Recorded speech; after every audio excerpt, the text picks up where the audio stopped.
Hello students, कैसे हैं आप सब। आई होप आप सब अच्छे होंगे।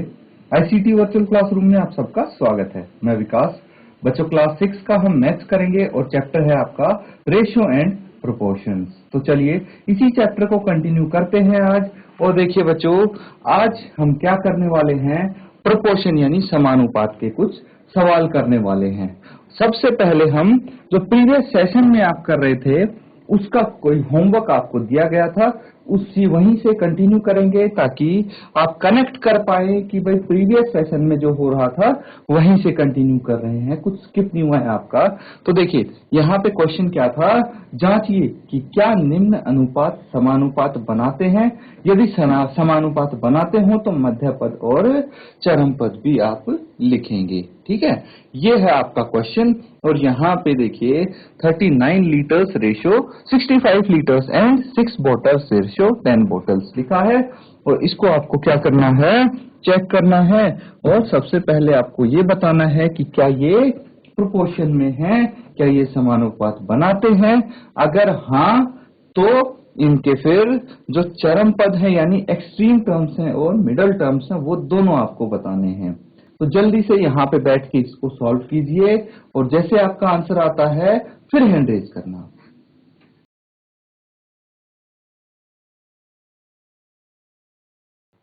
बच्चों, किस किस के आंसर आए हैं। देखिए बहुत सिंपल सा सवाल है ये, कैसे सॉल्व करेंगे हम आपको मैं बता देता हूं। एक तो रेशियो है आपका 39 लीटर्स बाय 65 लीटर्स। तो अगर आपको 13 का टेबल आता है, 13 का पहाड़ा अगर आपको आता है। Good morning sir. Good morning बेटा। Sir answer 3/5। बेटा 3:5 आया है। Very good. 3/5। अच्छा, इसका भी 3:5 आया है। तो आपसे क्या पूछा गया है यहाँ पे कि क्या ये समानुपात बनाते हैं, तो क्या आंसर होगा आपका, क्या ये समानुपात बनाते हैं पार्ट बी। तो यहाँ पे होगा आंसर यस, यस होगा। अभी बच्चों इसका आंसर खत्म नहीं हुआ बेटा, अभी एक पार्ट और बाकी है। पार्ट बी में मध्य पद और चरम पद बताएंगे बेटा आप। मध्य पद यानी मिडल टर्म और चरम पद यानी जो एक्सट्रीम टर्म्स होती हैं वो। तो पार्ट बी भाई ये है, ये समानुपात में है, प्रोपोर्शन में है। तो बताइए इनकी मिडल टर्म और एक्सट्रीम टर्म्स क्या होंगी। ये है इसका एक और पार्ट क्वेश्चन का जो आपको आंसर करना है। Good morning sir. Good morning बेटा। My name is Lakshmi. बहुत अच्छे बेटा। सर मध्य पद है 65 और 6। मध्य पद है 65 एंड 6। Very good. और चरम पद है 39 और 10।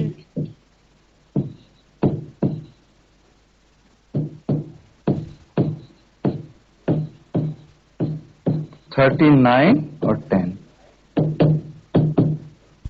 यही है। Yes sir. बहुत अच्छे बेटा, बैठ जाएं, शाबाश। तो देखिए ये आंसर आए हैं भाई।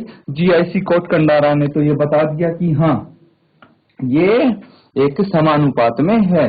और जीआईसी ऋषिकेश से हमें ये पता लग गया कि भाई मध्य पद कौन सा है और चरम पद कौन सा है। मध्य पद यानी मिडल टर्म्स और चरम पद यानी एक्सट्रीम टर्म्स। अब चेक करने का समय आ गया है। तो देखिए इसकी रेशियो तो यही होगी। कैसे होगी बच्चों, अब जिसने नहीं किया है ना वो ध्यान दीजिए यहाँ पे, ठीक है। जिसको नहीं पता लग रहा कि ये आया कैसे है वो बच्चे यहाँ पे ध्यान देंगे। तो चलिए मैं यहाँ पे अलग से कर देता हूँ इसको।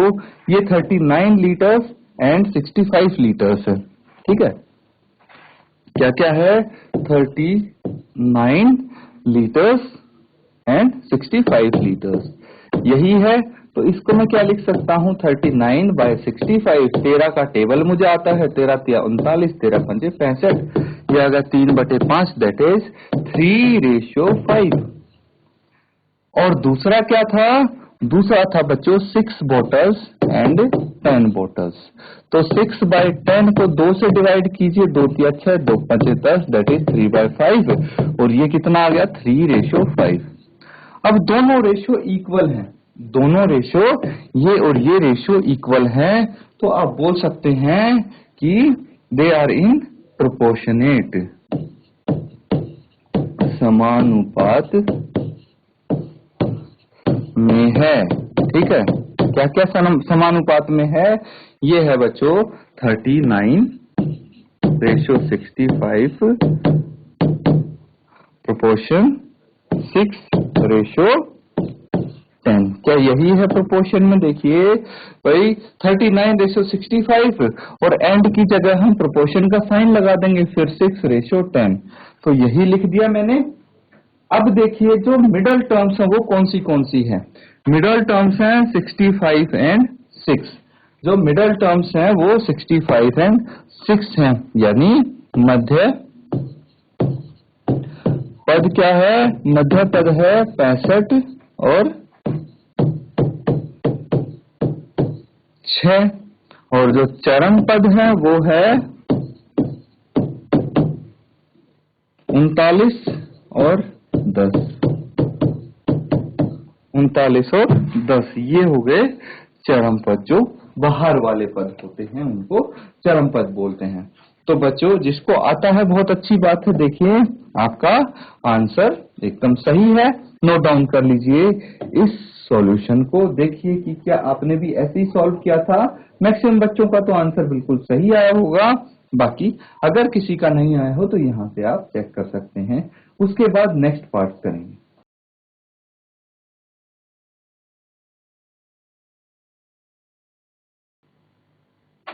तो बच्चों ये सबने नोट डाउन कर लिया है। अब देखिए बाकी के जो 2 पार्ट्स हैं, बाकी के जो 2 पार्ट्स हैं वो मुझे बता दीजिए क्या क्या उनका आंसर होगा।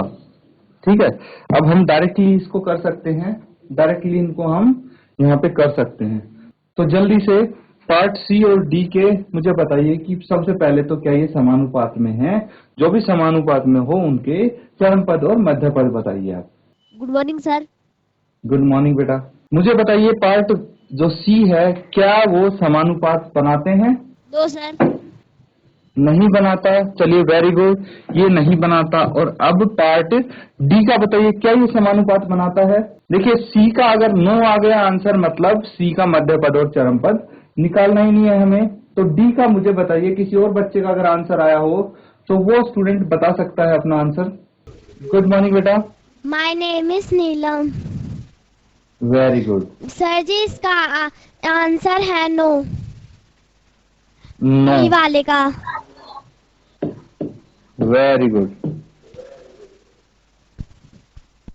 शाबाश बेटा, बैठ जाएं। और देखिए अगर पार्ट सी और डी का नो आंसर आ रहा है दैट मीन्स मध्य पद और चरम पद तो हम निकालेंगे ही नहीं। इसका क्लियर है? मध्य पद और चरम पद किस केस में निकालेंगे? यदि समानुपात बनाते हों तभी निकालेंगे। तो अगर नहीं बनाते तो निकालने की क्या जरूरत है? तो चलिए चेक कर लेते हैं एक बार कि क्या आपके आंसर करेक्ट आए हैं। आपके हिसाब से तो करेक्ट ही होंगे, लेकिन एक बार चेक कर लेते हैं। 2/80 है, 2/80 है, कैंसिल आउट करेंगे, 2 एकम 2 और ये आ जाएगा 40, दैट इज 1:40। क्लियर है? फिर 25 कितना आ गया 625। अब अगर आपको 25 का पहाड़ा आता है तो आपको पता होगा कि 25 एकम 25 और 25 जा 625 1:25 आएगा।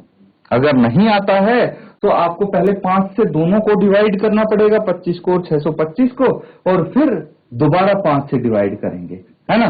तो यहाँ पे देखिए ये आ रहा है 1:40, ये 1:25। दोनों रेशियोज इक्वल नहीं है, ये इक्वल नहीं है, दैट मीन्स ये समानुपात नहीं बनाते। तो आपका ये आंसर बिल्कुल करेक्ट है सी पार्ट का।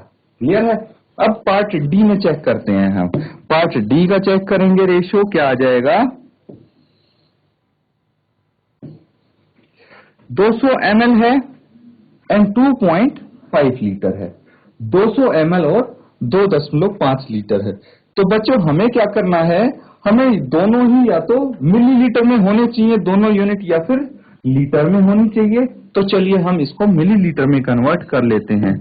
तो 200 बटे 2.5 लीटर किसके बराबर होगा? 2.5 लीटर।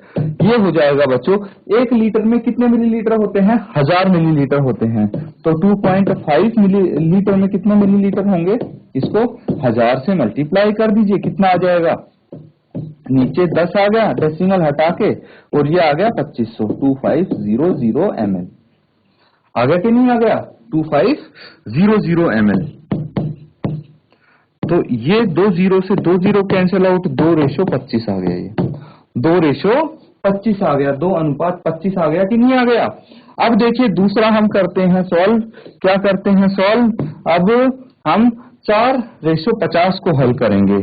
तो 4:50 दोनों रुपए में है, तो कुछ कन्वर्ट करने की जरूरत नहीं है, 4/50 लिख देंगे। उसके बाद 2 दूनी 4 और ये आ जाएगा 25। कितना आ गया? 2:25। तो बच्चों ये भी 2:25 है, ये भी 2:25 है। यहाँ पे आपको थोड़ा सा करेक्शन करना पड़ेगा अपने आंसर में, और अपना आंसर करेक्ट कीजिए। ये यस होगा, नो नहीं होगा। इसका आंसर यस होगा। ये समानुपात बनाते हैं, और समानुपात बनाते हैं तो मुझे आप बताएंगे इसके चरम पद और मध्य पद। तो जल्दी से इसको कंप्लीट सॉल्व कीजिए सही तरीके से, और फिर आंसर बताइए आप।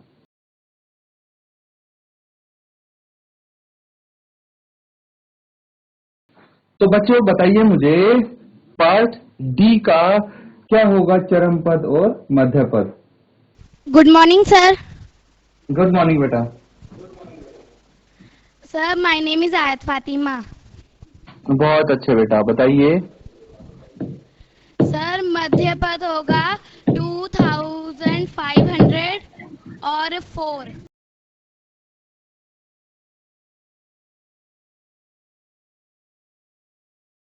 बहुत अच्छे। और चरम पद होगा 200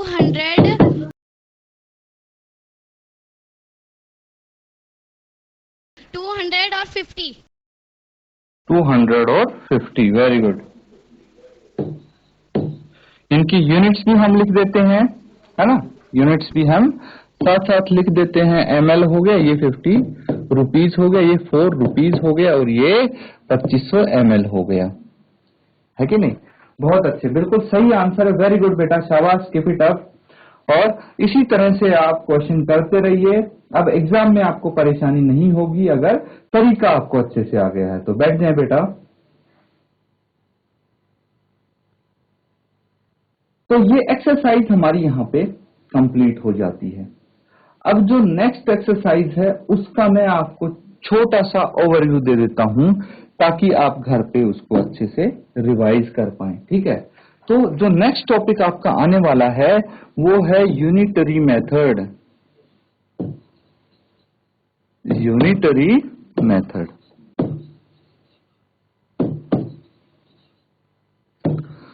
यूनिटरी मेथड सबने पढ़ा होगा बच्चों। क्या होता है यूनिटरी मेथड, उसके बारे में सीखेंगे हम। तो बच्चों यहाँ पे जो यूनिटरी मेथड हम सीख रहे हैं उसको हम बोलते हैं हिंदी में एकिक विधि। क्या बोलते हैं? एकिक विधि। क्या होती है एकिक विधि, ये डिस्कस करते हैं। क्लियर है? एकिक विधि इंग्लिश में यूनिटरी मेथड। होता क्या है? होता ये है बच्चों कि अगर आपको दिया है cost of 6 pence is equal to ₹60, तो कॉस्ट ऑफ 14 पेंस कितनी होगी ये बताइए मुझे। भाई 6 पेन की कीमत अगर 60 रुपए है तो 14 पेन की कीमत कितनी होगी? डायरेक्टली निकालना थोड़ा मुश्किल है कि नहीं? तो यहाँ पे अगर हम यूज करते हैं यूनिटरी मेथड तो निकालना काफी आसान है आंसर। कैसे? भाई सबसे पहले हम क्या करते हैं, कॉस्ट ऑफ 1 पेन निकाल लेते हैं। कितनी निकाल लेते हैं? Cost of 1 pen. 1 पेन की कीमत कितनी होगी वो हम पता लगा लेते हैं यहाँ पे। कैसे पता लगाएंगे कि 6 पेन की कीमत 60 रुपए दी है, तो एक पेन की कीमत के लिए 60 को 6 से भाग करना पड़ेगा हमें। भाग कर दीजिए, कितना आ जाएगा, 6 इंटू 10 हो जाता है 60, तो ये 10 रुपए आ जाता है एक पेन की कीमत। एक पेन का मूल्य 10 रुपए है। अब अगर एक पेन का मूल्य आ गया तो आप 14 पेन का मूल्य निकाल सकते हैं। कॉस्ट ऑफ 14 पेन्स कितना आ जाएगा भाई, एक पेन का मूल्य 10 रुपए है, तो 10 को 14 से मल्टीप्लाई कर दीजिए, आपका आंसर आ जाएगा। कितना आ जाएगा, ये आ जाएगा 140 रुपए, है ना। तो इसीलिए इसको यूनिटरी मेथड बोलते हैं, क्योंकि भाई किसी चीज की भी कॉस्ट दी हो, कुछ भी दिया हो, सबसे पहले हम वो एक चीज का निकाल लेते हैं, फिर जितनी भी चीजों का निकालना हो वो इजीली आप फाइंड आउट कर सकते हैं, जैसे इस क्वेश्चन में किया है हमने। तो बच्चों इसको देखिए, नोट डाउन कीजिए और थोड़ा सा रिवाइज करेंगे, इसको घर पे जाके देखेंगे यूनिटरी मेथड क्या होता है। अगले सेशन में हम इसी के आधार पे क्वेश्चंस करने वाले हैं बच्चों, ठीक है। तो आज का सेशन स्टूडेंट्स हम यहीं पे एंड करेंगे। Thank you and have a nice day.